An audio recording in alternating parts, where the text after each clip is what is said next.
All right, I've got a riddle for you. Two guys have a fox, a rabbit, and a head of lettuce at the edge of a river. They have a small raft capable of carrying only themselves and one item at a time, but without their supervision, the fox will eat the rabbit and the rabbit will eat the lettuce. How can they successfully transport all goods from one side of the river to the next without losing the lettuce or the rabbit? The dilemma is true no matter what side of the river they are on, and there's no other way across. Well, kill the fox. You can't kill the fox. Now it's a riddle. A rabbit, lettuce, and I can't kill the fox? No. Okay. And we know this rabbit is a vegetarian, correct? Yes. Obviously, we have to start with the rabbit. Okay. Because the fox won't eat the lettuce. They're picky. But we can't then leave the fox or the lettuce with the rabbit while we go get the other one. Yes. But if I drop off one of them and then bring the other one back, game changer. I got it. We start with the rabbit. Okay. We get halfway across the river, and I turn, Right. and I eat you. What? And then I'm still hungry, so I also eat the rabbit. But that wasn't enough for me, but I remember there's a crunchy little fox back on the shore. So I turn around, I eat the fox, but I'm still hungry. So I look at the lettuce and I say to the lettuce, I say, easy pickings. So I paint a face on the lettuce, naturally, and I hide in the bushes waiting for tourists to come talk to it because they think it's a man buried up to his neck in the sand. So then I eat them because now I have a bloodlust and an insatiable impulse to consume the souls of the living. What's your answer? Well, we're already halfway across the river. Maybe you could just eat your Cliff Bars instead. Oh yeah, I liked Cliff. Thank God we're here. Hey, who's that? It looks like a guy buried up to his neck in the sand. Well, let's go talk to him. Hey, pal, how'd you get yourself in this? Wait a minute. This is a lettuce with a face painted on it. Daniel, are you trying to eat me? Yeah, but but I didn't do this. What was that? Was that the fox? I don't know what a fox sounds like. The fox goes. Oh, God. How did he get here? Does he have his own boat? Who's watching the lettuce? The lettuce goes. I'm sorry. He said it was either you or me. That has been the LA Weekly Boys in A Fox, a Hal Roach production.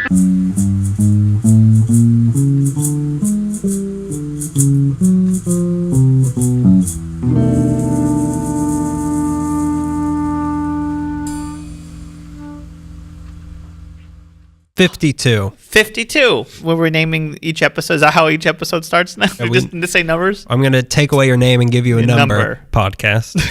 Welcome. Hello. Hi. Oh, hi. Oh, hey there. Welcome to episode 52, we think, of LA Meekly. We'll check later. The podcast. Based on your favorite comic book. We're an offshoot of the Heathcliff comics. Yeah, we are a subsidiary. Heathcliff Comics. That's a tongue twister I cannot say. We were cousins of the neighbor of a character in Heathcliff. And we're gritty. We have each other's hands down each other's animated pants. So welcome to April. Greg. Don't do it. Don't do this. It's Easter. Easter Fools. He's not coming back. Easter Fools. Easter Fools. All those eggs are just unfertilized chickens. They're very colorful, but still. Get her off of the stove if they're already unfertilized. And it wasn't a good breakfast for me that day.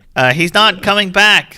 April Fools. April Fools. It's April, the month of... I think spring happens now. I don't know. I can never... Is there an equinox or a solstice? There's an equinox membership. Yeah. Solstice is... was that a restaurant or something? Nah. Within the equinox? It's where they sell health. Goodwill. They sell health at Goodwill. How are you? I'm doing fine. Thank you for asking. Yeah. I've been busy. I'm taking a sign painting class right now. One of the last ones in America, and it sucks. I thought it was the last one in America. I hope it's the last one. If there was another one, I would take it. Recently, I don't know if you were interested in this because you were, I don't know, were you there? Or are we saying that you were there or we're saying you're not there? Well, hang on a second. Are we getting into our newest segment on the show? I walked right into it by accident. That was beautiful. You corralled me like a sheep. We're starting a new segment on this show where Daniel burps while I try to be sincere. It's called Most of My Friendship with Him. It's called The Jinx. No relation. Hey, burping when you're guilty isn't copyright. Was it a crime to burp now? You're going to put me away for burping? That's all I did. So, yeah, it's a new segment on the show where we're going to talk about something in town that we did in the last month. Something we really liked. And please, Greg, tell me what you did. Well, last month I was very very interested in going to see a W.C. Fields movie. It's a Gift, which we brought up in an episode about the Orange Groves. It's the movie where W.C. Fields buys an orange grove and he moves to California. He moves his annoying family to California. We went to the El Segundo Old Town Music Hall, which we both love. It was a great time. He showed us a short segment from what was happening in that? It was another W.C. Fields short. It was never before the W.C. Fields. It's movie. not even a short. It was a clip from Never Give a Sucker an Even Break, which is a really good one. But it's like a wacky car chase. One of my favorite trivia. Oh yeah, when he's driving really fast. Yeah, he's driving. Everyone's driving really fast. Yeah. I was sitting watching the whole thing. Like, I think I know what street. I want to have like a guide by guide because of all the streets he covered. But I know that one of my favorite. We should have live tweeted a W.C. This might be Vermont. This might be next W.C. Fields premiere that comes out. We'll be there live tweeting it. I think one of my favorite trivia facts from that movie is that he's coming up Glendale Boulevard when it becomes that bridge and you go into Los Feliz. I think it becomes Hyperion. In the background, you see a hillside and it's Forest Lawn, Glendale, where he would eventually be buried or cremated. And he pointed at it like Babe Ruth. Like Babe Ruth. He called it right there. And trust me, he did have the body of Babe Ruth. Or maybe Forest Lawn was there and he just wasn't there yet. I'm trying to lay down facts, LA history facts that I can remember as I go along. Yeah, well, I want to talk about candy. Speaking of candy, I snuck some candy in. Let's talk a little bit about the experience of being... that's all I'm trying to get to. Yeah, you snuck candy in, and I wanted to rat you out, because how dare you? They need the money from concessions to keep going, and you brought 99-cent store candy. Hey, so the 99-cent store needs my my money, too. Anyone who's unfamiliar, it's an old ornate theater, and they have a giant organ there. Bill Field, I believe, is the organist who runs it. Is it a Wurlitzer? He plays a Wurlitzer. But it's a mighty Wurlitzer. Excuse me. And then like the curtains pull to the side, and it's just it's the contraptionarium of the Wurlitzer. I keep saying, oh, it's a Wonderland. I keep using the word Wonderland. It's like a Sesame Street Wonderland back there. They play some music, and then there's a sing-along. Yeah. And then they show a short, and then an intermission where I run to the bathroom because my stomach was hurting so much because I ate so much pasta and coffee beforehand. It was an awful, and it was so wet, and you were just cranky, and It was wet outside. I wasn't wet. Okay. Yeah, after the intermission, you come back and they show a full-length movie. It's really great. We went to go see Nosferatu there too a while ago, but he played along with Nosferatu, which was great. Yeah, for the silent movies, they'd have live musical accompaniment. It's a fun place. I recommend going. And then you walk outside afterwards. It's for some reason always raining when I get out of that place, and there's a big oil refinery. It's probably just oil raining down. My car was running a lot better after that. And what about you? What have you been up to? Here's one thing I did in the last month. You wrote it down even. It's a restaurant. Where'd you go? Have you been to TGI Fridays?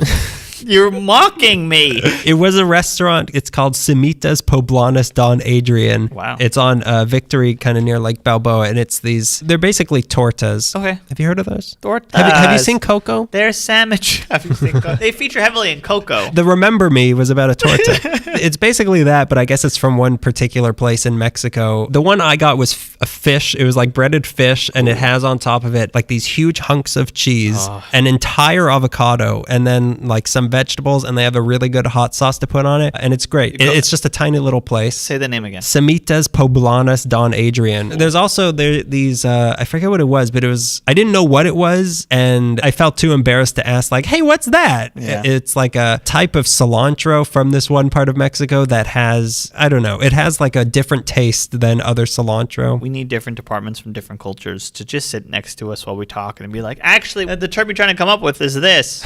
What you're thinking of is called raisins. Old grape. It's a wonderful restaurant. That sounds really good, and you've never taken me. This is the first time I went there. What do you want? God. This is in the past month. I haven't seen you in a month. You scouting food for me? Yeah. I just want to see if this is okay for Greg. Would my friend like this? You know him. It's a huge sandwich, and it's going to make a big mess. And there's 3 tables there, and you're going to be sitting in one, and there's going to be a family of 6 literally standing over you waiting for your table. It's nice. I was surprised because they have all these vegetarian options. They have like tofu sandwiches as well. I know you like that. I like tofu, but I think that gives me man boobs, so I can't eat too much of it. Well, it looks like you already did. Stop right now. Come to daddy. Let's go there now. I think you need to fill up. Yeah, so that's what we've been up to. Those are 2 things we did in the past month, and next month you'll hear a couple more things we did. Maybe on the news. Yahoo News will cover it, which means it's going to be biased, but it's fun. Which means it's going to have spoilers about The Walking Dead in it, but stay tuned. Don't put that picture. Damn it. Let us know if you've been to one of these places or if you did something like this that we'd like. Although Nah, we're pretty in. We have pretty know. refined taste. I don't know if anything you like is something we'd like. We go in the underground. We're not like everybody else. We take the subway. So yeah, that's last month. This is this month. Hi. That's our new thing. I like that. That's good. That's my Dan Rather. What was his saying? I'd Did he have a rather saying? not. I don't know what he had. Would you Dan Rather? I'd rather not. So this is us. This is episode 52. Pets. National Pet Not Day. national. Oh, is Internet. it? National Pet Day is one okay. day this month. It might be international. I don't know. I don't know if other countries like their pets. Do they have Christmas in Russia or whatever that song is? I don't know. I think you're making that up. That Sting song where do they even feel love in Russia? Wow. I don't even like Sting when you impersonate him. Which is often. Which I feel daily. It's a tantric impersonation of Sting because he likes. I know what you did. I didn't like it. I would rather not. Dan rather not. Ooh, we could. We're going to be talking about some of the most famous pets of Los Angeles. Originally, we wanted to focus mostly on pets of famous people, or just people who had pets that were famous. But Slim Pickens. Slim Pickens Had no pet. So we ended up dipping into pets who were famous for acting and famous in that sense as well, and also pets who were not even pets. They're just animals. Got in the home. How did you get here? It's a B&E. The B stands for bear. The E stands for elephant. Very excited to be talking about this because I know that you brought home like a couple books of big name animals, and I was like, oh boy, here we go. I had autobiographies of animals, and for some reason it didn't dawn on me immediately like, oh, this might be satirical. A monkey didn't write this? I thought that they knew sign language. I thought he was at least signaling his way through his autobiography. Let me address that and start by saying, Jigs the monkey, I don't want anything to do with you because I spent like at least 2 hours. Who's Jigs the monkey? He was the monkey that was in Tarzan who played Cheetah. Okay. So I spent like at least 2 hours reading up on Jigs, and the more I read, the more it came clear that he's a liar. He did not live to be 80 years old. He died when he was like 15, like a good monkey does. I guess he didn't evolve into a truth teller. I thumb my opposable thumb at him. Everything you read about his story, he didn't have a SAG card. He didn't retire to Palm Springs or anything that they were saying. It made me upset. I was excited to talk about that monkey. I mean, be careful because Jig's legal team might come after us. This is a lot of Let 'em slander. try. Let them try. A bunch of monkeys. Welcome to the jungle. This is heavily slanderous. It's about time. Knock him down a peg. He'll climb back up. He's good at that. He's good at that. Let's no longer talk about Jigs, although he Okay. does come up a little bit at the end. God damn. But Darn it. dog darn it, because dog's our new god this month. Oh, that can be a new segment, God of the Month. I'm gonna see how far I can put my microphone down my throat before my eyes Yeah, roll baby. over white and I just First die. eat some tofu and then let me watch. Stop it. Okay, so my first one is the MGM lion. Leo? Okay, I did the research. You don't know. Excuse me. I was just talking about my favorite zodiac sign. Go ahead.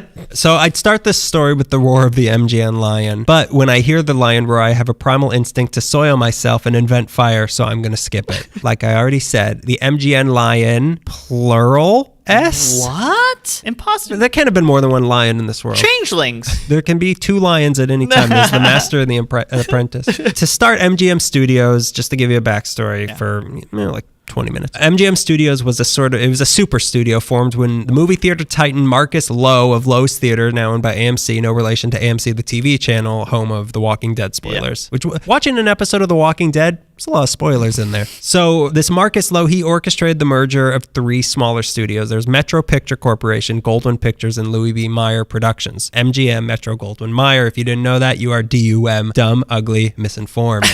They formed April 17th, 1924. Their movies were, and still they're known for starting with the upsetting and overly loud roar of a lion, but it didn't start with MGM. It didn't. No, it didn't. It started back in the caveman days. Before they would tell a story in the caves, they would have a lion come in and roar, and then he would start the story. If you really wanted to hear the story, you would stick around as the lion attacked you, and that's how you become king of the jungle. So it started in 1916 with Goldwyn Pictures. They are the ones who started it. They were a new studio, and their publicity executive, Howard Dietz, decided they needed a mascot, so he stole the idea from his alma mater, Columbia University, who had a lion as their mascot, and he just decided to make a lion his mascot. So he also decided to give the studio the motto Ars Gratia Artis, which means art for art's sake, which was definitely not a motto of Columbia.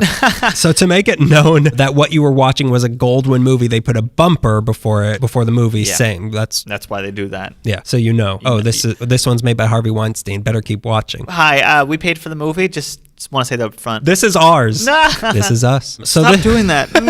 I can't. Melissa's been watching This Is Us, and every time I hear the phrase, that's all I think of. So this bumper said on it, a Goldwyn picture. It had their motto, Ars Gratia or whatever, Au Gratin, Lion Au Gratin, which is delicious. Orcs for orcs' sake.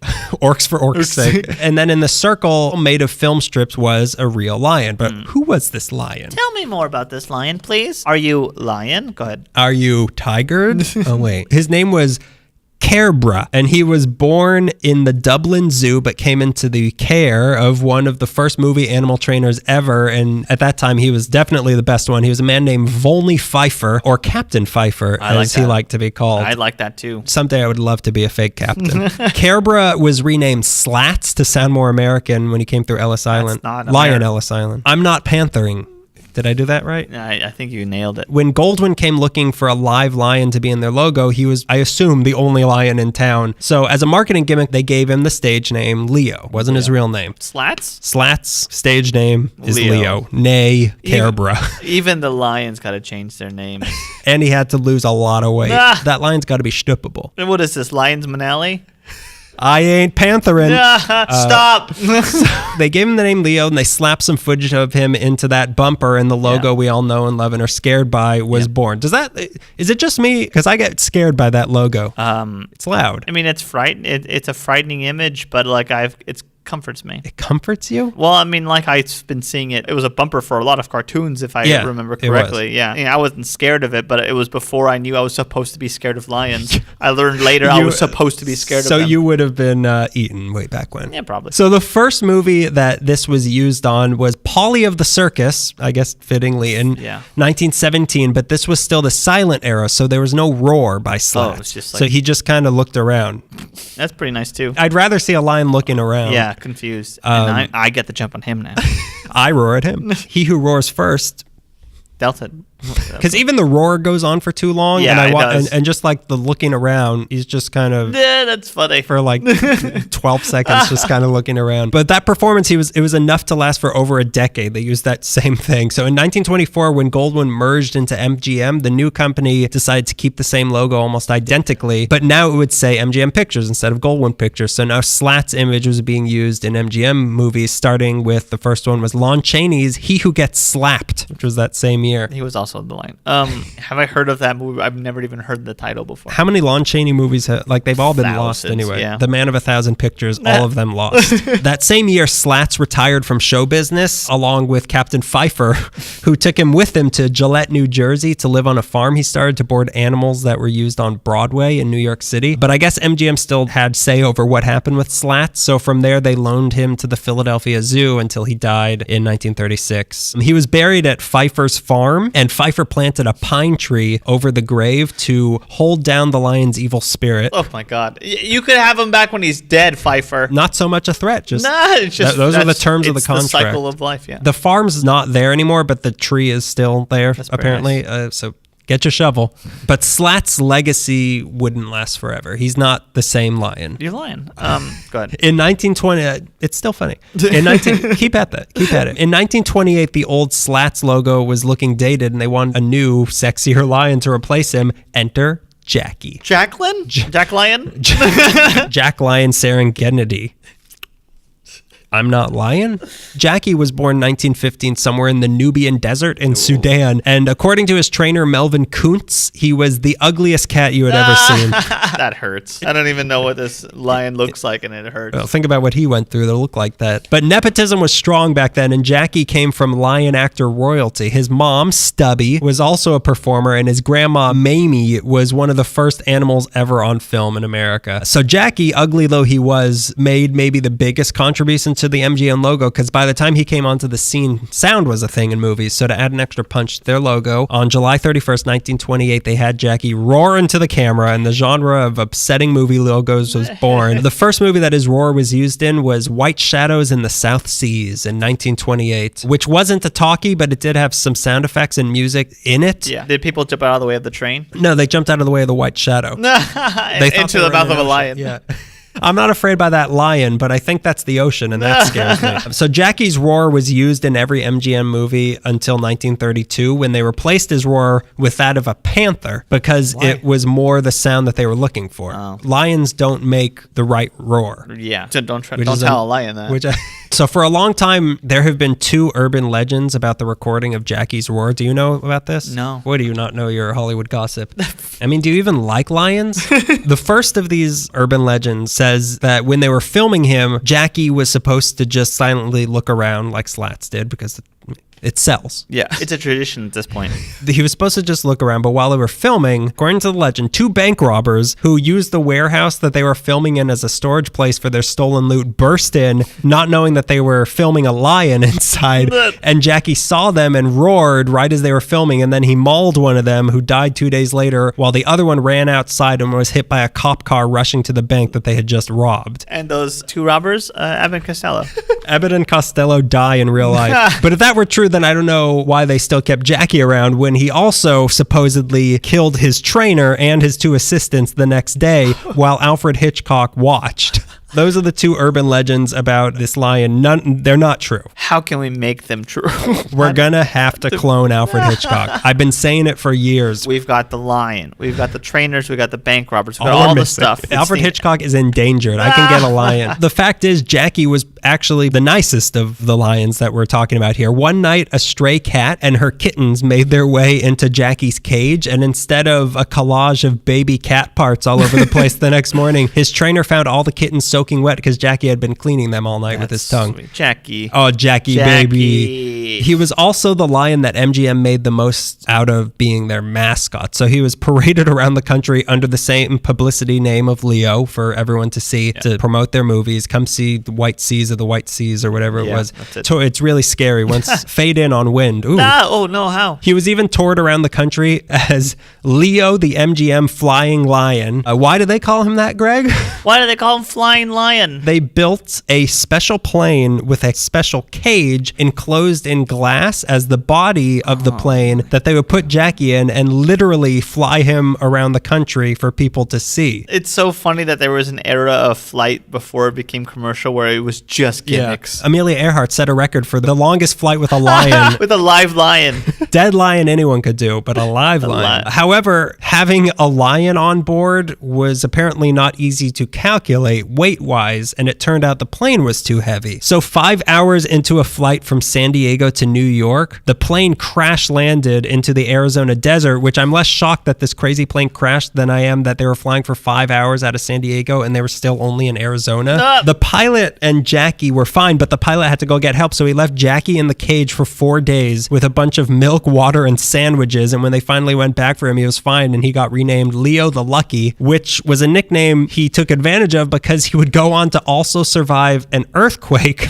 2 train wrecks, an explosion in the studio, and a shipwreck. Oh, well, I mean, he's a cat. He has 9 lives. And he used all of them. Every single one of them in extreme circumstances. He was never just sick. Leo the earthquake riding lion. Leo the train riding lion. Leo the explosive lion. So Jackie was the lion in all black and white MGM movies until 1956. Mm-hmm. So he was in over 100 of them. His most famous was probably The Wizard of Oz. But he wasn't alive. He didn't live, 50 years. Yeah. Jackie retired in 1931, and on February 26, 1935, he died. But the McPherson Museum in McPherson, Kansas, claims to have the skin of either Jackie or Slats that they somehow got after they died. But there's no way to prove this, and also someone stole it from the museum a few years back. Oh, that's double gross. Oh, that beautiful creature. Skin it for me, and then 100 years later, I'm going to steal the skin. Can we deep fry it also and then eat it? But even though his image was in use until 1956, he wasn't the only MGM lion during that time. So like I said, he was in all the black and white movies, but they used other lions for the color movies. MGM was toying with the new Technicolor technology. Yeah. So from 1928 to 32, they used a lion named Telly in their color movies. Okay. And then from 1932 to 35, they used one named Coffee. I know you like that. I like my lions like I like my coffee, named Coffee. For some reason, neither Telly or Coffee, they're not recognized as official MGM lions. It might have been that they didn't have have the technology, the Technicolor technology right just yet, so they were ashamed of these lions. We're the Tally and Coffee of podcasts. Yeah, because we're so colorful. When they got it right, they brought in a new lion to get the job done on their new perfected color movies. His name was Tanner. And Tanner had the reputation of being the meanest of all of the MGM lions, and he had the scariest roar. They used the roar as these comics you're talking about, these cartoons, these moving comics. They're for the kiddies, right? Wait, watch the funny pages move on the screen now. I don't watch stuff for kiddies. I fight in the wars.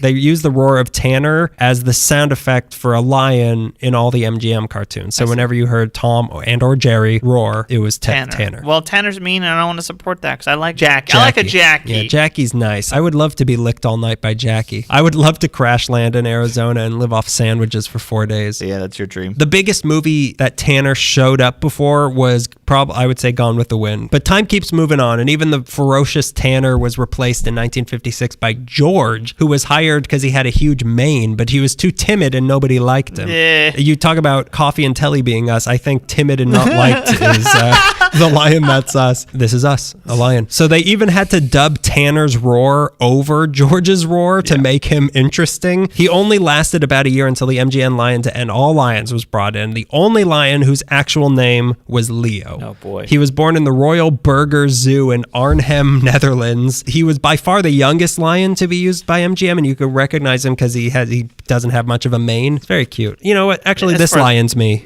The cute young one. The cute young one The that cute young sweeps Hollywood. The cute young one from the Netherlands. That's me, all right. He also had an acting career outside of the logos. He was in several of the Tarzan movies with that stupid monkey. Jigs? My hero, Jigs? He's been in the most MGM movies of any of the other lions because he has been the lion in almost every MGM movie since he came on some 60 years ago. He's long dead, but he just did it so perfectly they never bothered to replace him. The only MGM movies he wasn't in were the ones in the 60s that they used a special stylized lion logo in with a drawing of a lion instead. This was only in 3 movies. Okay, hit me with one. I bet they're funny. You've definitely seen one of these. Grand Prix. The subject was roses.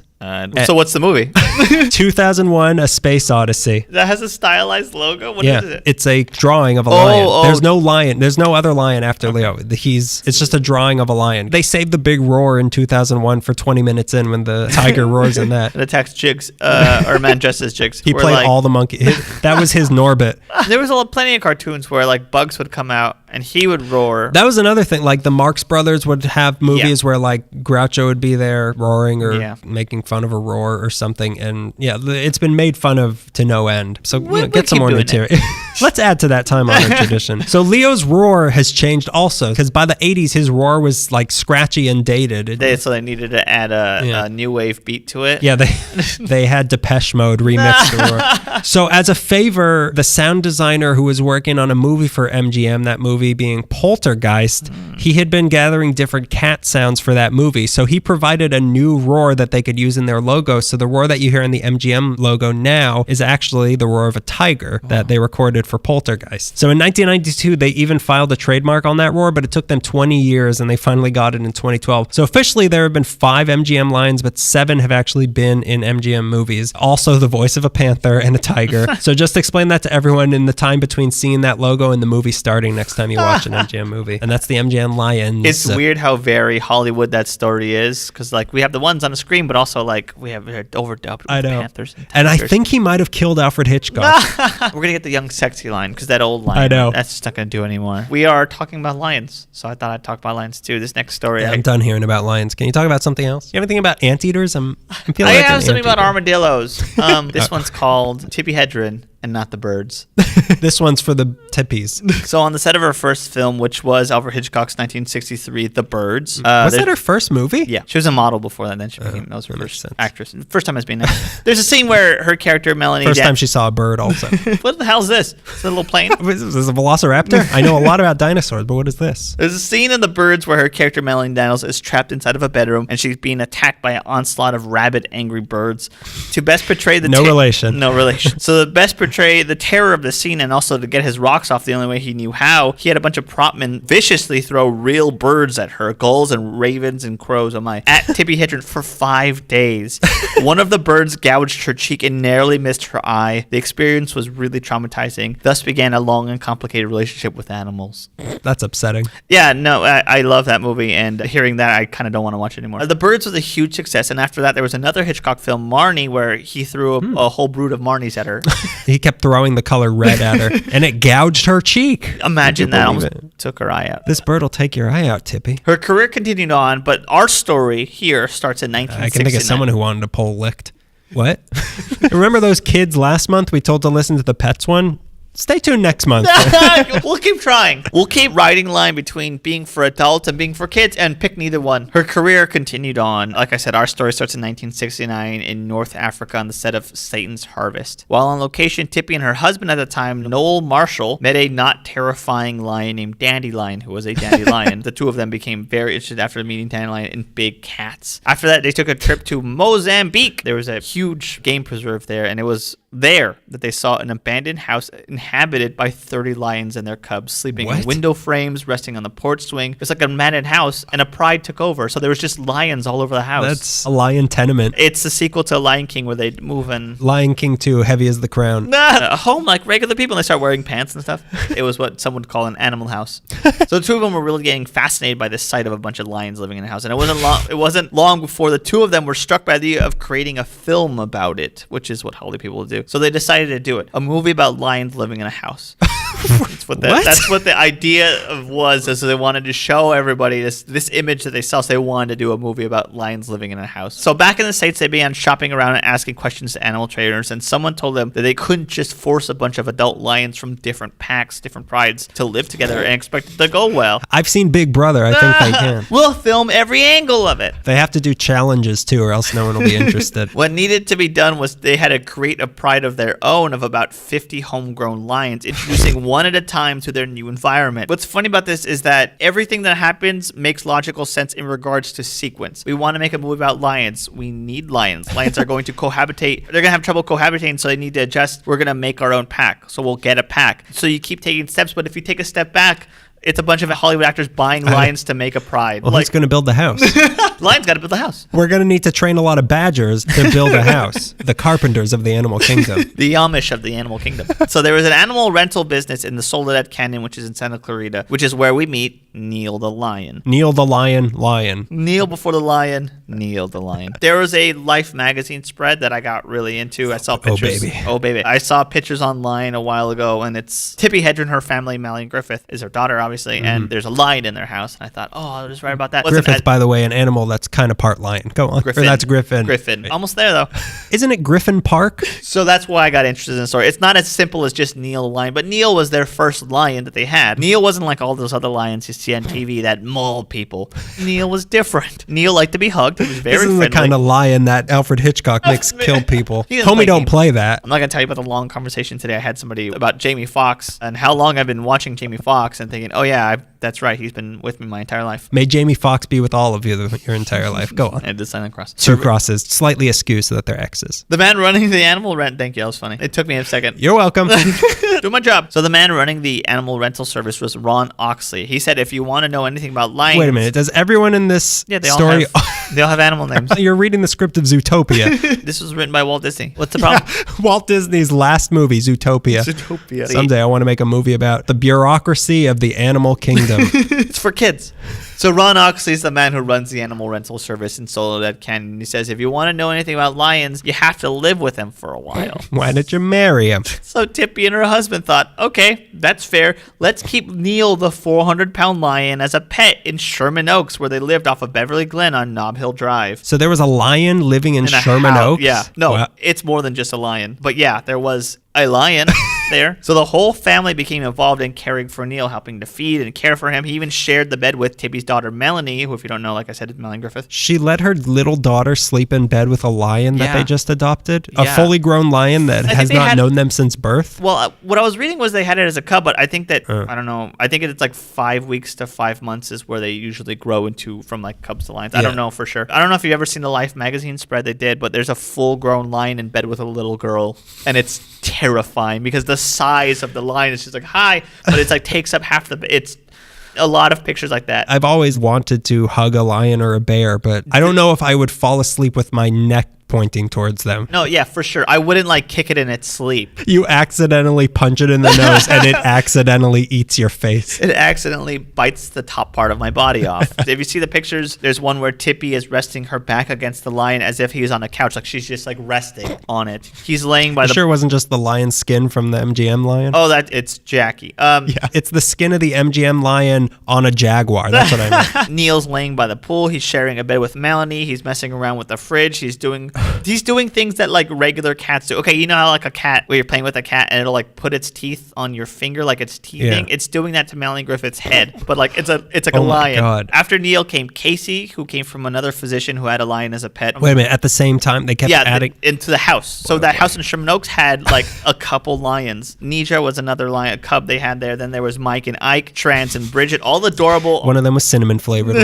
Reading some of these stories, it sounded like Swiss Family Robinson in Sherman Oaks. They needed to bar up the kitchen windows because Gregory, the Siberian tiger. Of course. Wait a minute. Why'd they bring a tiger in? It wasn't just going to be lions. Eventually they had like tigers. You know what comes, I mean, first comes lion, then comes tigers. You know what happens next. You know what? You know, I really hate wordplay. You did it. I was just telling you that a bear's coming. Oh my. You grabbed my hand and led me into it. They had to like bar up the windows because Gregory, the Siberian tiger, kept trying to climb through the kitchen window. They're like, stop. You're like a giant thing. I just want to go to Casa de Cadillac. What's the big deal? One of the animals there, I think it might have been a tigan. Is that what I think it is? A mixture of a mixture of lion and tiger. And a Tide Pod? Yeah, that's it. It's a tadpole and a tiger.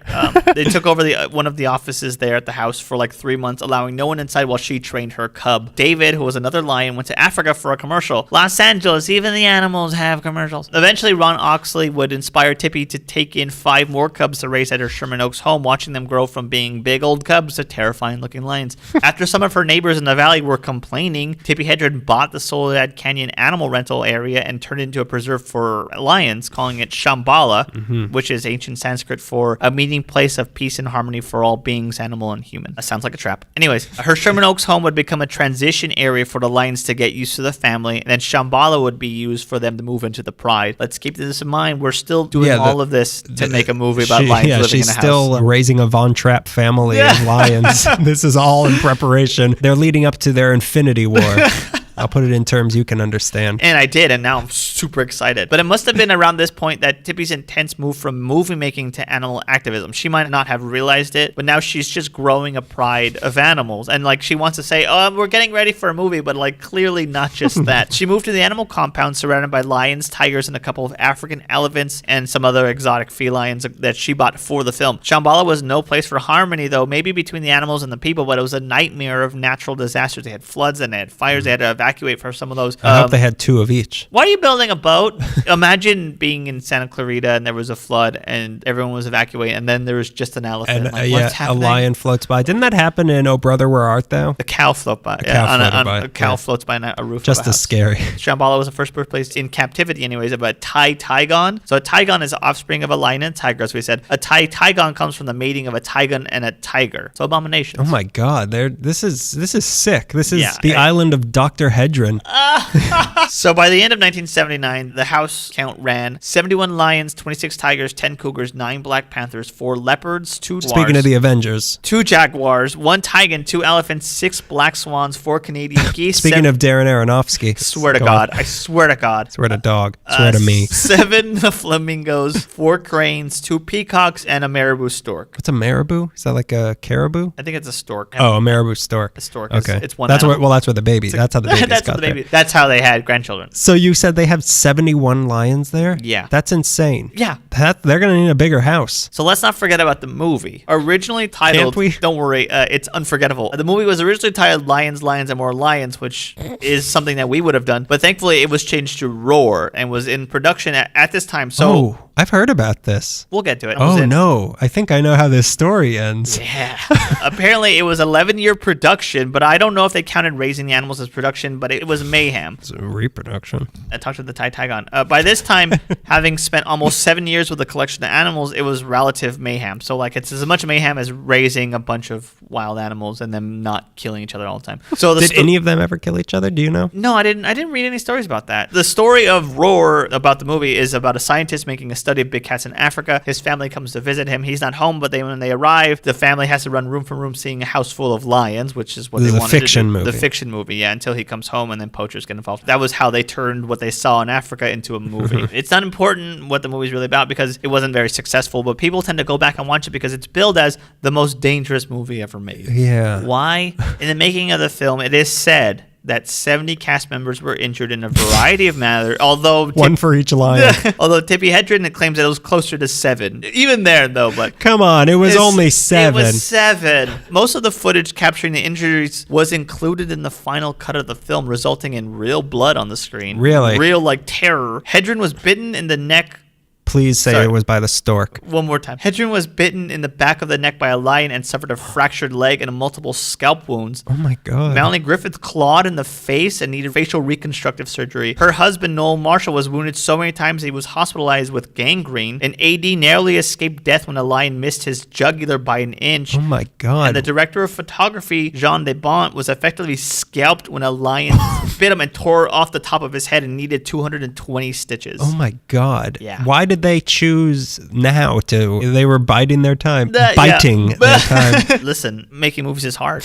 It was the craft services wasn't good enough. They were craft services. So that's the physical losses. The financial losses. Emotional losses. The financial losses accrued something like $15 million after they only made $2 million back after spending $17 million producing the film. As for emotional losses, Noel and Tippi divorced not long after Roar was released, but Shambhala is still active, still an active animal sanctuary. In 1983, the actress established the Roar Foundation, we shouldn't have called it that, to provide protection, shelter, care, and maintenance for the animals there at Shambhala. The foundation also conducts educational programs and research, and Noel Marshall, her ex-husband, still continues to provide the bulk of Shambhala's financial support. Weren't you convinced like a year ago that Tippi Hedren was dead? Or was no, Eva Marie Saint. Even though I had just been at the Hollywood Bowl and she walked out on stage and you still looked me in the eye and said, Eva Marie Saint is dead, Daniel. Why were they talking about both On the Waterfront and Spider-Man and being like, she's dead? I wouldn't have come out of nowhere and be like, she's dead. Like, I saw a news thing. You saw Tippi Hedren.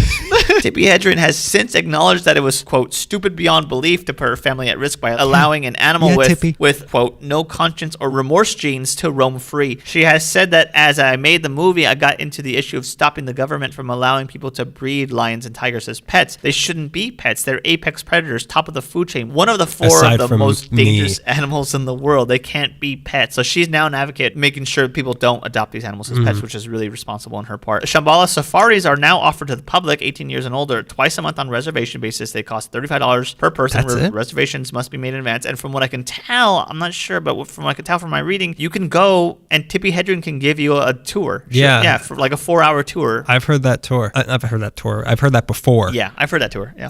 I've always wanted to go there and see all those lions. That sounds pretty cool. And that's not that far. It's like Acton, right? That cougar, Tippi. That's weird. It's really weird. I don't know. It was the 70s. That's what I kept saying was, it's everything the 70s. Was lions and cocaine. There's a long history of like TV shows about like people living with animals. Yeah. I mean, like Tarzan's about that. But like there's something in the 70s where they thought that they could do it, like in real life. Yeah. Well, they grew up on Tarzan movies. I bet that monkey Jigs told them they could do it. Yeah. Move him in the house. Whatever. He's out smoking 6 cigarettes. On his roller skates. And he had 8 pool balls in his mouth also. He broke all the records, that monkey. Sure. Enough of the lions. We're done with lions. Are we done with lions? We're done with lions. There's actually one more lion, but we're done with lions. Let's get to more nice animals. Nice and babies. Nice animals. Oh boy, Joe with the big fangs and the whatnot. Go ahead. I'm going to be talking right now about Toto. Everyone's favorite character from The Wizard of Oz that isn't a hanging munchkin. I like, who plays the witch? Margaret?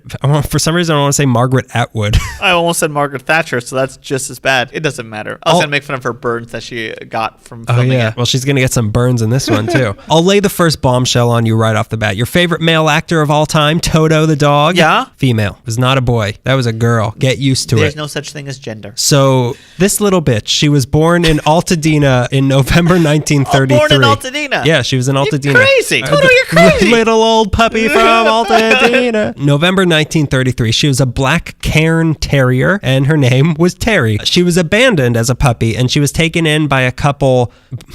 I wrote that as if there's a descriptor after couple, just a couple. One of her favorite things to do was to pee on the carpet, so the couple brought her to the only man they knew could help her, Carl Spitz, dog trainer extraordinaire. Oh, extraordinary. He was born in 1894 in Heidelberg, Germany. Oh, the guy. Yeah, not the dog. The dog wasn't born in 1894? This dog was actually related to Jiggs the monkey, so he lived to be 400 years old. So this man, Carl Spitz, is not a dog. He's a man. He was born in 1894, but what is species anymore? What are years? So he was born in Heidelberg, Germany. He was the son and grandson of dog trainers. Oh, okay. So naturally, he obeyed his family's command, and he started training police dogs in Germany during World War, the first one, which is, I can't say is something I would be proud of, but okay. But in 1926, he moved to New York, then to Chicago, and then to Los Angeles. And the next year, he opened his very own dog training school called the Hollywood Dog Training School at 12239 Ventura Boulevard in Studio City, where that big Russian-looking restaurant that's actually a Chinese restaurant is. As you can tell by the name, he decided to specialize his dog training and training dogs to act in movies, and it was a high-class facility to match the glamour of dog movie people. So there was a pool to train dogs for water scenes. Each dog got privately bathed. So they each had custom meals prepared for them by an in-house chef. I wish you could see me roll my eyes. You know what? You wish you could have a meal prepared for you by a chef. Be that dog. The only chef you've ever known is microwave.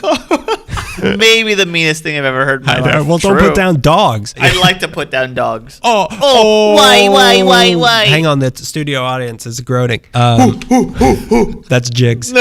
So there was also an intercom system throughout the whole place. So if the dog started barking at night, Spitz could whistle over the speakers and calm them all down at once without having to get out of bed. So in its prime, they had 75 dogs living there, which are just as dangerous as lions. My story is scary too. The reason Spitz was so successful at this was because Spitz had been one of the pioneers of training dogs using silent commands so that people who were deaf could still give commands to their dogs. Oh, that's cool. And then once movies developed sound and you couldn't be screaming at a dog behind the camera to roll over, this technique came in handy and his dogs became the go-to dogs for talking movies. In 1935, the school was moved to 12350 Riverside Drive in Valley Village, and during World War II, Spitz convinced the military to let him train dogs for battle at Fort MacArthur, and he helped form the Canine Corps for the Army and the Marines. Like, what are you doing? Like, pick up a gun. He trained the dogs to pick up a gun. Their bullet is worse than their bite. Then in the 50s, he bought a kennel at 10805 Van Owen Street in North Hollywood from Lassie's trainer and made that the new Hollywood Dog Training School, which it still is to this day. You can go there and train your pooch. So Spitz spent the rest of his life training dogs and judging dog shows until he died September 15, 1976, and he was buried at Forest Lawn, where W.C. Fields drove by once. But back to the real story of this story. While Spitz's main focus was on dog actors, he still worked with regular pets. A working class pet. Yeah, the blue-collar pets, because they were flea collars, and that's the color they come in. That's why Terry the dog's family left her with him to fix her bedwetting problem in 1933. So once her training was complete, Spitz called up the family to pick up their dog and pay him, but the phone was disconnected, and he realized that they never had any intention of ever coming back to pick her up. I'll just wait here by the door until they come get me. I know we said that those lions were us. Actually, this is us. This is us. So he took it upon himself to adopt her, so now she was his pet. So Spitz being Spitz, he couldn't help himself, so he decided to get her into acting. Her first movie was Ready for Love with Ida Lupino in 1934. She was 1 year old, but later that year, she got her first big break as Rags in Bright Eyes with Shirley Temple. Oh, okay. So her audition consisted of playing with Shirley Temple's dog Ching Ching, and she made little dimples or whatever they call her giggle, so she got the part. After that, Terry was in a few more movies like Stablemates with Greg's old friend Mickey Rooney. Oh, I hate him. She was in Fury by Fritz Lang and The Buccaneer by Cecil B. DeMille. Wow. She's got a solid IMDb page. It's better than yours. Where were you? Stop. Stop it. I was in an audience shot of Conan. I was actually... I was in Lord of the Rings.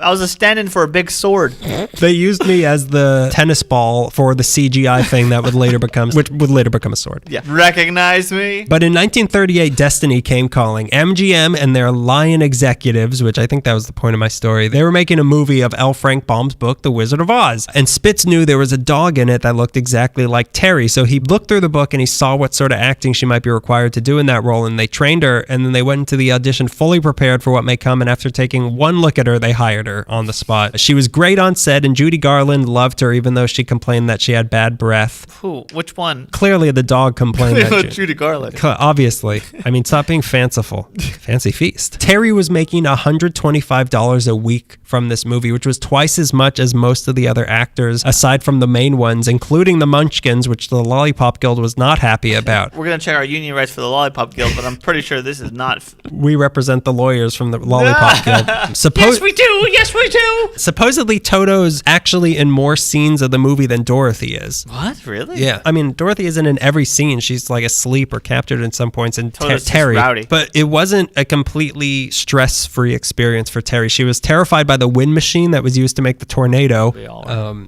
We all were. They tried to make it less scary, but they replaced the noise with the sound of the MGM lions. They replaced the MGM lion sound with a vacuum, and Terry was just flipping. At one point, one of the Wicked Witch's winky guards stepped on her foot and sprained it, and Garland insisted that Terry get some time off. The guard was hanged next to the Munchkin. The production got a stand-in while she was gone, and Terry lived with Garland for the 2 weeks she spent recovering, after which Garland wanted to adopt her from Spritz, but he refused. Terry was hospitalized for 2 weeks, which in dog years is a year. Go ahead. Obviously, this made Terry the most famous dog on the planet, being in this movie. So she was at the premiere of the movie at the Chinese theater. Terry? It's ironic. She came from what became a Chinese restaurant to the Chinese theater. The Terry story. So she gave out her paw print for autographs. In 1942, Spitz took her on a bus tour with his other famous dogs like Jerry from Call of the Wild, the dog from Wuthering Heights, and the dog from Swiss Family Robinson. Terry had been listed in the credits of The Wizard of Oz as Toto, and that's how everyone knew her. Yeah. So also in 1942, Spitz just changed her name to Toto. She went on to be in several other movies after this, including Tortilla Flat, but in 1945, she retired at age 12, having been in, according to her IMDb page, 21 movies. Ooh. But The Wizard of Oz was the only one she was ever listed in the credits of. But I guess what they say is true, because not long after she retired, she died on September 1st, 1945 at age 13. She was survived by her kid, Rami, who also acted in movies. The tramp that knocked her up was nowhere to be found. Abandon that boy. There's confusion about where exactly Toto is buried, because there's a memorial at Hollywood Forever to her, but that wasn't put up until 2011. L. Frank Baum's great-grandson was at that ceremony, but Toto was not there because she was buried in the backyard of Spitz's ranch on Riverside. But the reason they moved to the location on Van Owen in the 50s was because the 101 was being built right through his land, and Spitz didn't feel like digging up an old dog he buried a decade earlier, and he probably didn't even know where she was anymore. So the current location of Toto's grave is somewhere under the 101 freeway in Sherman Oaks right now. And if that makes you sad, just be even more sad knowing that someone's driving over her body as we speak right now. That hurts my feelings. Yeah. And just another thing replaced by a freeway. Now dogs are being replaced by freeways. Now we're going to talk about another feline. It's very near and dear to my heart. Oh, yeah. I forgot who you were talking about. Is it Heathcliff again? Yes, yeah. I don't like Garfield. I like Heathcliff. This segment's going to be called Everybody Wants to Be That Darn Cat. You are sticking with naming these segments. I like it a lot. It's fun. It gives me a little bit of joy because there's not a lot. Don't do that. It messes up the recording. A lot of people seem to think that the best day of the school year is the last day. Those people clearly need more schooling. Yeah. I'm sorry. The best day of any school year, kindergarten to college, was when a random animal, usually a dog, would storm the school grounds and make the faculty look a fool as they try to chase him away. That is the best, funniest thing that ever happened. So let's go to Echo Park, 1952. Specifically an area known as Elysian Heights, which is the northern, more residential area on Echo Park Avenue. It's connected with Elysian Park and Elysian Valley. One day. Are you familiar with that area? One day in 1952, a gray striped tabby neighborhood cat wandered into Elysian Heights Elementary School on the corner of Baxter and Echo Park Avenue, and he was noticed... Familiar with that street? I don't know anything. I'm real dumb. He was noticed fairly quickly by the kids, who of course were very excited and curious why this cat had wandered into the school. The teacher was ready to ask the cat to leave, but the students pointed out, "You need to get out of here." She couldn't speak cat. The teacher was ready to ask the cat to leave, but the students pointed out that the cat looked thin. So the teacher served it some milk, and the kids gave it tidbits from their lunch. And you know that phrase, you give a cat... I wrote it weird. You can give a cat to fish and he'll eat for a day. That's not it. You can give a cat to fish, but you can't lead him to a horse. You can give a cat a fish and he'll eat for a day, but if you teach a cat to fish, he's technically a student. You'll expect you to keep giving him fish because his parents already paid for the school lunches. And he'll want a diploma. So the kids went to recess, right? They left the cat there. When they came back, the cat was still there, sleeping on a desk, and he had rummaged everyone's lunch bags and lunch boxes and ate all this food. So then the lunch bell rings, and after being adored and taking a rest from being adored to sleep, he followed the kids to lunch, and the kid's like, this is crazy, he's still here. And they just keep feeding the cat. Anything the kids are loving it. And after a long day of sleeping and eating and being adored, the cat Credo, he wandered away from school. And everyone's like, well, that's the last time that we'll ever see that cat. That's the last time we'll ever be happy. So this is rejection.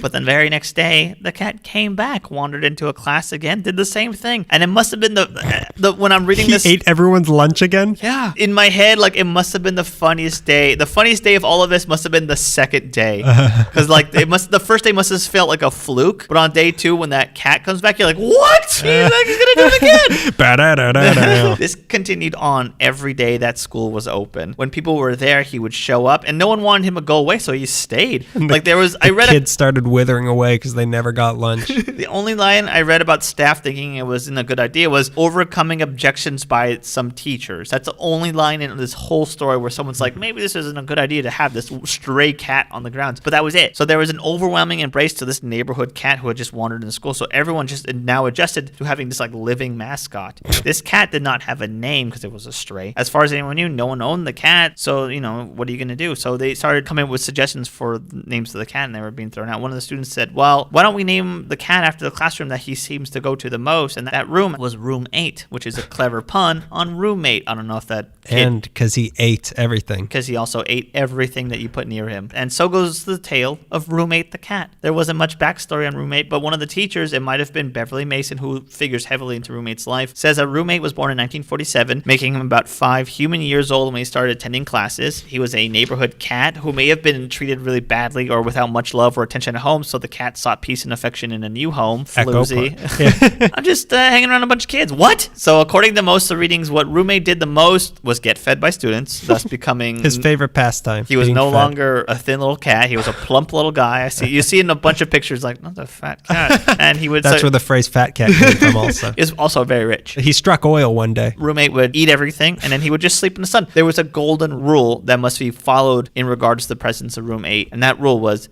don't bother the cat. Don't acknowledge the cat. He's going to do what he wants to do, and you just leave him. As far as I can tell, that counts as don't play with the cat when class is in session, but also... Homie don't play cat? Homie don't play cat. Don't mess with him. Just leave him be. He's going to just hang out and sleep in the sun. Don't, poke him. Just let him sleep. Don't bother him. There was some stories I read where Roommate would just plop on a kid's desk, and if he had to be removed, then it was up to a child with the position cat remover that had to relocate room 8 to a more convenient spot. I thought you were going to say that it's like when bald eagles nest in the middle of the road or something, and the whole road has to shut down because they're endangered. It's not that far off. I'm sorry, you're expelled. The cat's sitting on your desk. You can't touch the cat. Your homework's under the cat. So you're homeschooled now. Did the cat ever eat anyone's homework? They tried, and he wouldn't. He would eat everything but the homework. Please, I only did half of it. You just got to eat half of it. Sometimes room 8 would walk along the silver eraser tray of the chalkboard with his fur and erase all the words the teacher had written. But if you're going to write that low, then it's up just for grabs. Ignore the cat. There was another more coveted position in 6th grade, and that was the kid who appointed the position cat feeder. Cat feeder, or sometimes called the cat monitor, was top cat. The cat feeder got to go into the teacher's lounge where Roommate was fed and give him offerings. This chosen student also got to... human offerings. This kid also got something that I'm genuinely jealous of. If you're the cat monitor, when you take the class photo, you get to hold Roommate in the photo. Oh, that's cool. That is really... It's so funny because I've been going through Facebook groups dedicated to room 8, and there's also groups dedicated to Elysian Heights, the school. Okay, obviously all the Roommate stuff is about Roommate, but then Elysian Heights is just, they'll have conversations that aren't necessarily about Roommate. They'll be talking about alumni and stuff, and they name Roommate like it's just another faculty member. Here's the principal, here's the assistant principal, the vice principal, here's Roommate, here's the class president. It's people talk about Roommate like he's just another thing, and it's so funny just going through pictures and some kids just holding this giant cat in his arms. It's weird how things like that can be normalized. Yeah. This is the old rotten steak that we have in every class picture. What's the big What's deal? the big deal? Oh, you don't know about a steak. Roommate was adored. He walked around the hallways and he would just pop into classes and just get petted and sleep. Imagine how exciting. First of all, imagine how exciting that would be for the students in the class and how annoying that would be for the teacher that's trying to keep all the students' attention. There's a stereotype of cats that they aren't affectionate and they don't like children, but Roommate was not that type of cat. Roommate was like a part dog and also that part of Garfield that ate a lot. He's also a tie-tie cat. As far as I can tell, it didn't seem like he came on weekends or during vacations. Like, he followed the school schedule, which is one of the things that he's remembered for the most. They likened him to the swallows of Capistrano. Every September, Roommate would trot in from wherever he had been, and nobody really knew where he was coming from. He had a lei around his neck. He had sunglasses and a tuxedo. Don't ask me about my spring break. I'm not ready to write that essay. But yeah, first day of school, he would just show up, and he would show up. He had perfect attendance. He'd show up every day, and when it was the last day of school, he would just disappear. He was the best student. It seems like around the 60s is when Roommate started to get popular outside of the boundaries of Elysian Heights. Look magazine ran a 3-page spread in November of 1962 titled Room-8's School Cat. Principal Beverly Mason, who was the voice and living counterpart to Room-8, and there's 2 teachers, Virginia Findley and Valerie Martin, whom I don't think I've said this yet. I went to Elysian Heights. My family went to Elysian Heights. I was that cat. My children would go to Elysian Heights. I challenge you to die. Reading some of these names, I'd be like, do you know Valerie Martin? They're like, yeah. They wrote Roommate's biography in 1966, which was put out by Putnam Publishing. The Weekly Reader, which was a national magazine for elementary school students, had a short article about Roommate. He made a special appearance at local cat shows. He appeared on, and I have to find this, Art Linkletter's show House Party, apparently a few times on that. He was featured in a documentary in 1968 called Big Cat, Little Cat, which I can't find. Who's the big cat? Shambhala. Neil. Yeah, Shambhala. And aside from being a cat, Roommate was also a ham. While some kids were nervous around all the interviewers and media attention, Roommate was cool, calm, and collected. A cool cat, if you were. What's that? I don't understand. In 1964, Room-8's paw prints were embedded in wet cement on the sidewalk of the school on June 11th. And that's how he died. He's still in that cement. The janitor, Sam Ross, was the one who helped Roommate in and out of the cement. Television crews were there to film it. This is better than any footprints in front of Gromans. I'll fight. Hey, I'll fight Toto anyone. got her footprints I'll fight in there. anybody. And with this media attention came fan adoration. Room-8 reportedly got 10,000 fan letters from 47 states and several foreign countries with an average of 30 letters a month. And once he got 100 letters in a day. According to the article I got most of my info from. Who writes a letter to a cat? I would have. Some of the letters were written to Room-8, Los Angeles, California, or The Cat, Los Angeles, California. You know, the cat, you know the one. His fan letters became so vast that students were appointed to act as Room-8's secretaries, so kids from the 5th and 6th grade would answer each piece of mail by hand and then sign it with a rubber stamp of Room-8's paw print. Did these kids get an education?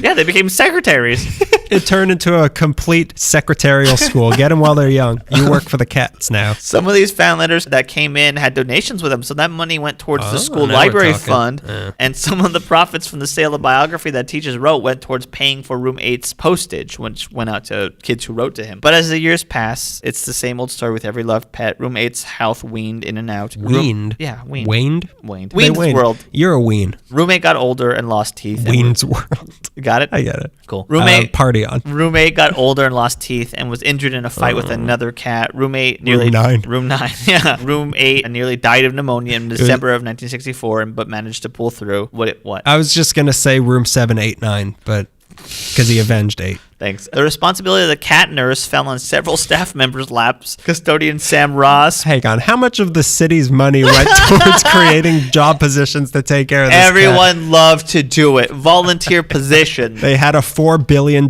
tax hike. The mayor came back from his trip in the Cancun to take care of this cat. The custodian Sam Ross and the principal Mason would be the ones usually to take him to the vet. The Nakano family of the area remember looking after Roommate from their home, and one night when they couldn't find him, they organized a flashlight search party to roam the area and check the bushes for the celebrity cat. Near the end of his life, he continued to be affectionate and warm with the students of Elysian Heights. He never got like cranky and weird as he got older. He was always very affectionate. Also, let's add that he was 17 pounds by that point, which I googled the average weight of a cat and it fired back 7 to 9 pounds, which means that Roommate was 10 pounds more loved than most cats. Oh God, he was shaped like an 8. Also, he He really lived up to it. 40 years after his bout with pneumonia, roommate passed away due to kidney ailments in August of 1968 at the age of 22 human years old. That's a good age. Yeah, no, it lived a long life. They calculate that to be 154 cat years old. A well-loved friend and student. Part Moses also. His passing was covered in several publications, including the LA Times and the Long Beach Press-Telegram. And his obituary ran 3 columns with a jump and a 3-column photo on the front of the second section of the paper. And if you don't think that's a big deal or that's important, ask yourself how many columns your dumb dead body will get. To be decided. He was laid to rest, as he liked to frequently do, at the LA Pet Memorial Park at Calabasas with the Nakano family. Spoilers. With the Nakano family laying a wreath of roses and carnations on his grave. Roommate loved to walk through gardens and smell flowers, much like Bela Lugosi in Plan 9 from Outer Space. So it was fitting to leave him with flowers. Roommate lives on in many ways. Songwriter Leo Kottke, wrote an instrumental tribute to Room 8 on his album Mudlark. I've heard it's very pleasant. Ew, I don't like that word. Hetty Perry, a woman from Pasadena who never knew Roommate personally but read the stories about him, was so moved that she opened up the Room 8 Memorial Cat Foundation in 1972, which is a no-kill shelter for animals, which is... No-kill shelter for obese cats.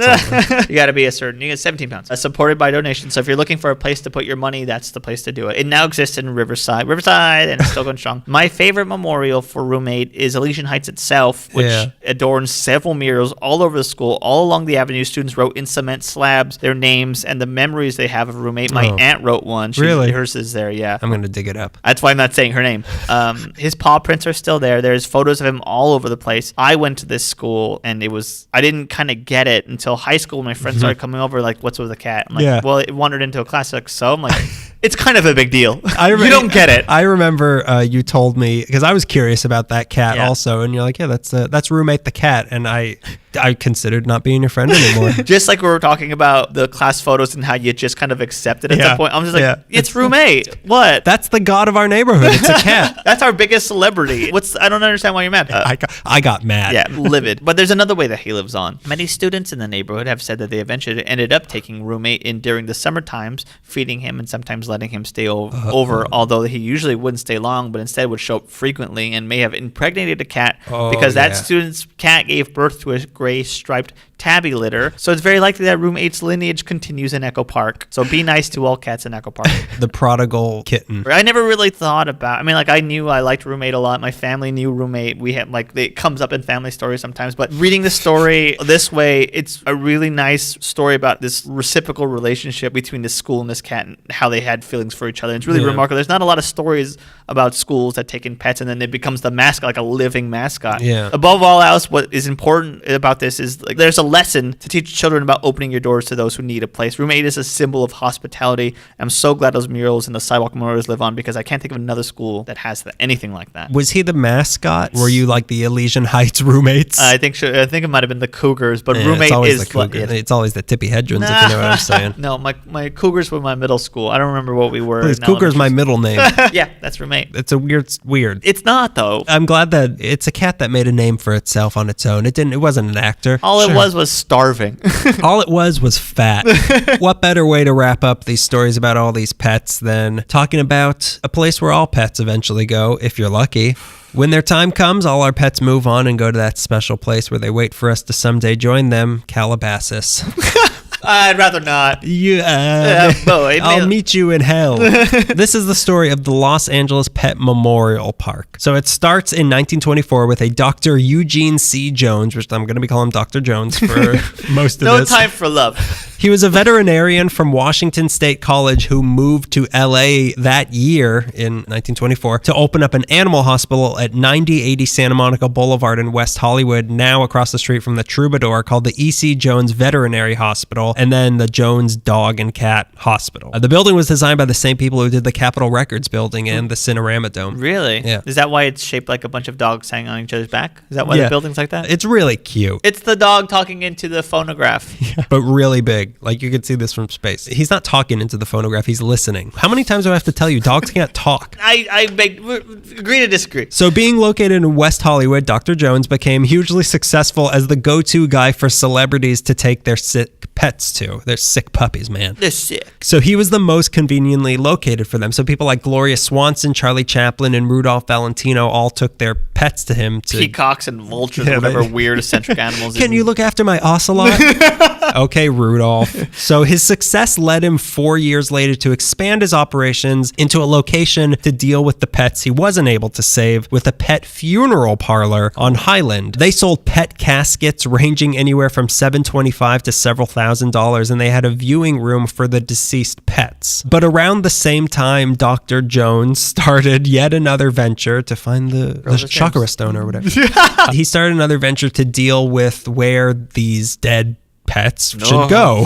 Oh, I didn't want you to say it. No other way to say it. It was illegal to bury your pets in LA city limits. So to get around that, he bought 10 acres of land in the land of freedom and puppy burials. Calabasas. Which is ancient Sanskrit for pet burials. He bought them from a man named Gilbert H. Bessemeyer, who was a year away from being caught embezzling $8 million from the Guarantee Building and Loan Association and getting sentenced to 40 years in San Quentin. So in 1928, he had been selling off his assets to try to avoid suspicion, and 10 of those assets went to Dr. Jones at 5068 Old Scandia Lane. That's how you get the good deals. You find a criminal who's desperate to get rid of all his hot items. One man's white-collar crime is another man's great deal. Trash. This place opened on September 4th, 1928 as the Los Angeles Pet Park, and the first burial was supposedly that of Dr. Jones's own pet, dog. Random dog.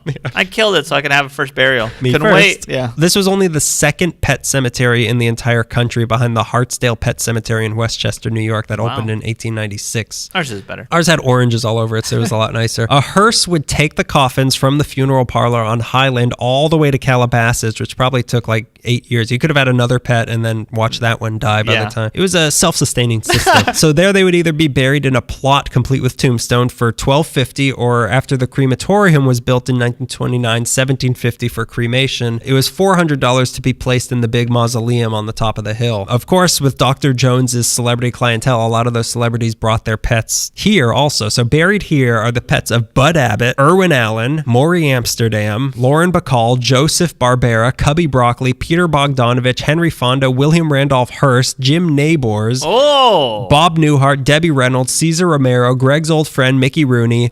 He almost ended up there by accident.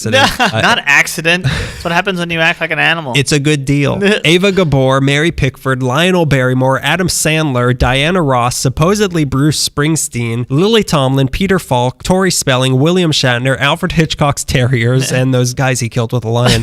Humphrey Bogart's Cocker Spaniel Boots, Charlie Chaplin's cat Scout, Steven Spielberg's Jack Russell Terrier, the fully spayed and neutered pets of Bob Barker, Dolores Del Rio's pet Dada, Mae West's pet monkey Boogie. The most famous of these pets of celebrities is probably Rudolph Valentino's Doberman K-Bar. He was given to Valentino as a gift by a diplomat from Belgium who was in love with him, but when Valentino died in New York, K-Bar was back in LA, but the story goes that K-Bar howled right at the moment that Valentino died across the country, and then K-Bar ran away from home and roamed the country looking for Valentino, but he obviously didn't find him. Eventually he came back. I mean, he maybe found him. He told him not to tell. Eventually he came back half-starved with bleeding feet, and he died 2 weeks later of a broken heart, or maybe because of the bleeding feet.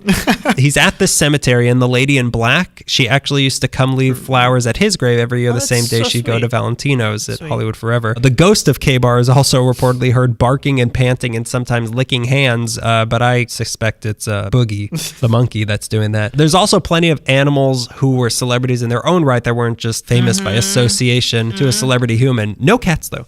There's a German Shepherd from Bakersfield named Milton Sill, but more famously known as the dog who knew everything. Jiggs the monkey from the Tarzan movies was buried there in 1938 after losing a battle with pneumonia. His funeral was attended by Ray Milland, Dorothy Lamour, and Bing Crosby. Oh my God. And that's the last I'm ever talking about Jiggs. There's also a lion. Oh yeah, there's a lion also. Here's the last lion of the night. A lion named Tawny, who is believed to have also been in the Tarzan movies. A lot of people try to tell you he was one of the MGM lions, but I never said that there was a lion named Tawny. But this lion was buried along with a house cat that he was best friends with. Pretty cool. Silver from the Lone Ranger, nay Sonny, is there, as is Tonto's horse Scout, and Topper from Hog-Along Cassidy. Max Sennett's cat Puzzums, who was in movies with Maurice Chevalier and Will Rogers, is there. Petey the dog from our gang, who many believe was poisoned, is buried there. And then some cat that's named after some building or something. 80 room? The room, the cat? Room cat.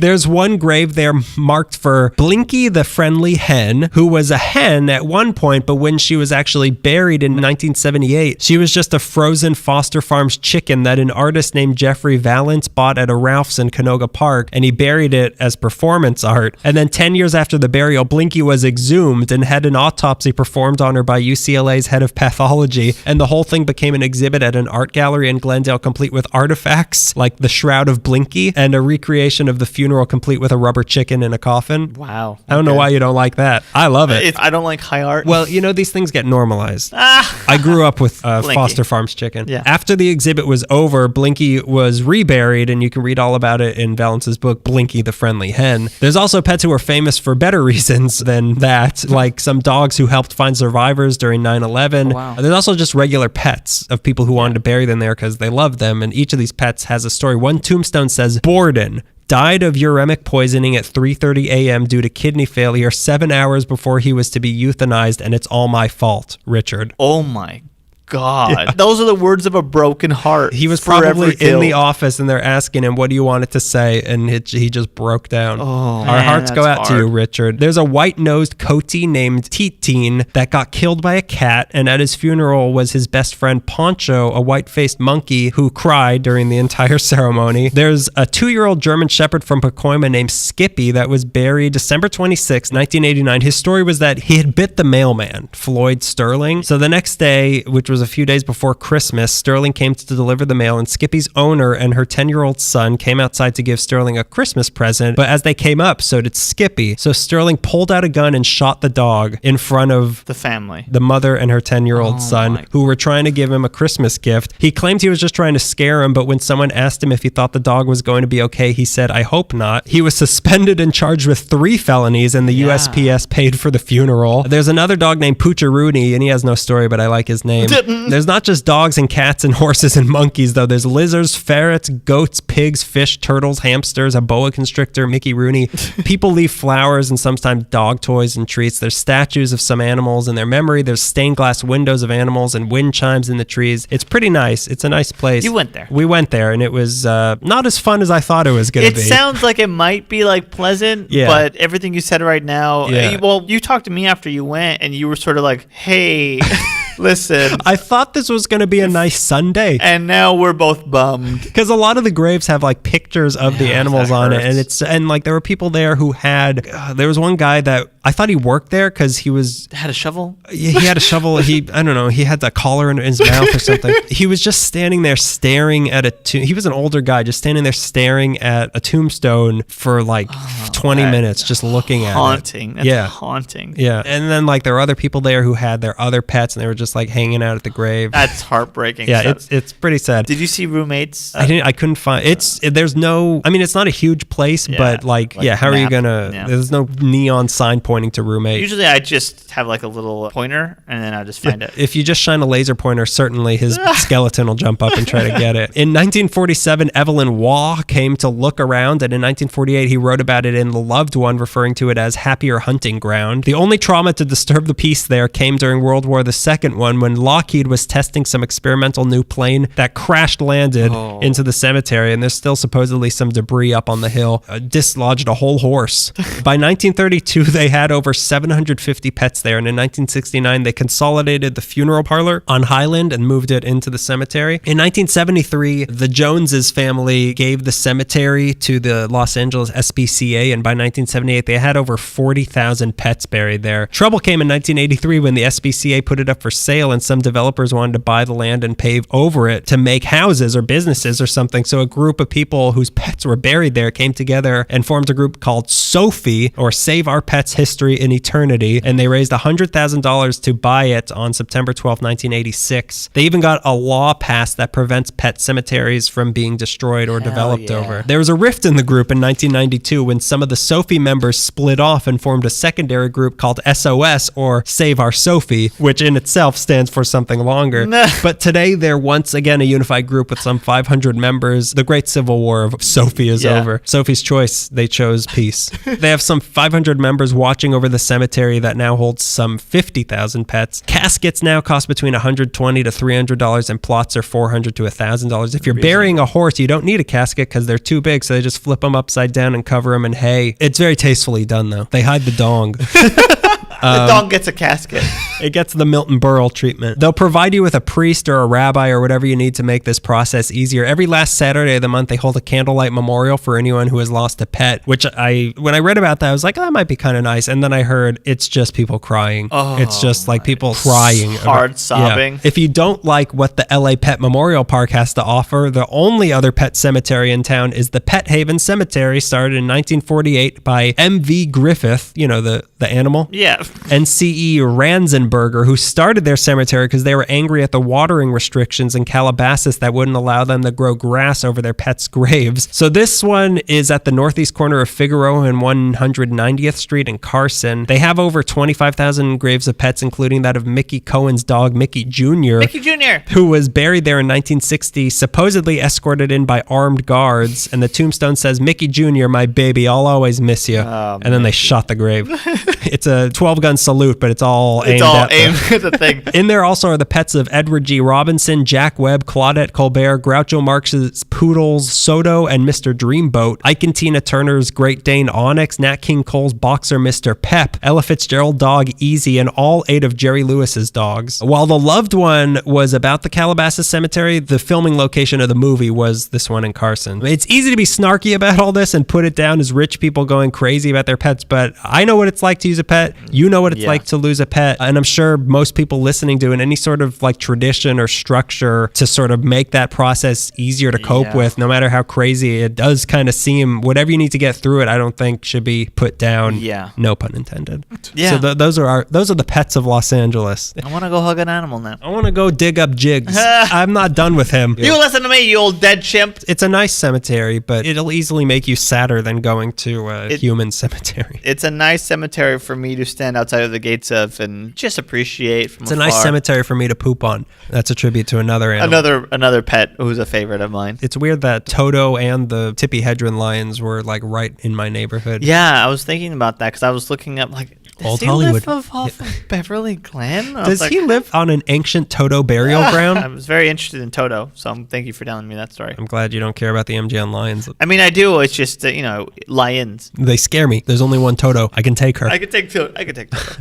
I don't know if we've made this joke yet, but we would be lying if we said that we didn't appreciate leaving a review for us on iTunes. Yes, please. If you have an iPhone, just open the podcast app. It's right there. 5 stars. 5-star review if that's easier for you. If you don't feel like typing a sentence out. One for every official MGM lion. So 7. We're including that one from the cemetery everyone says was one of them. Do we count the skin as a separate lion from the lion corpse that's skinless now? So yeah, you can like us on Facebook, follow us on Twitter at LA Meekly, on Instagram, LA_Meekly. Hit us up at our email address, which is la.meekly@gmail.com. Yeah, email us with questions, comments. Tell us about your Hollywood pet. Maybe you're, I don't know, maybe you have a cockatoo.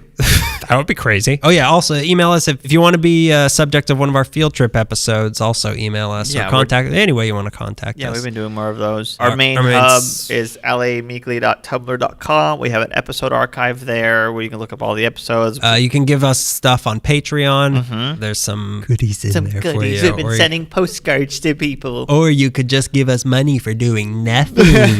Any last words? Thank you for listening to episode 52. I'll see you back in episode 53. I'm clapping to keep myself going. We talked about pets this month. Now we're going to talk about, what's the opposite of a pet? An overlord? Famous animal overlords of Hollywood. How many little people on the set of Wizard of Oz were terrorized, had to live under the threat of losing their job because Toto barked at them. What's that, Toto? You want to throw the munchkin in a well? Don't even get us started on Lassie. What's that? We should dock his pay. Now shake, roll over, give him his pink slip. Give it to him. Drop it. Yeah, so we'll, whatever the next episode is, we'll see you in the funny pages. That's been it for LA Meekly. Oh, what? Oh, it's over? But I still have 4 more animals I want to talk about. As the immortal words of Greg go, that's been yet another episode of LA Meekly, eating elementary school kids' lunches since 2013. They're delicious. Boy, am I fat. I must weigh 19 pounds.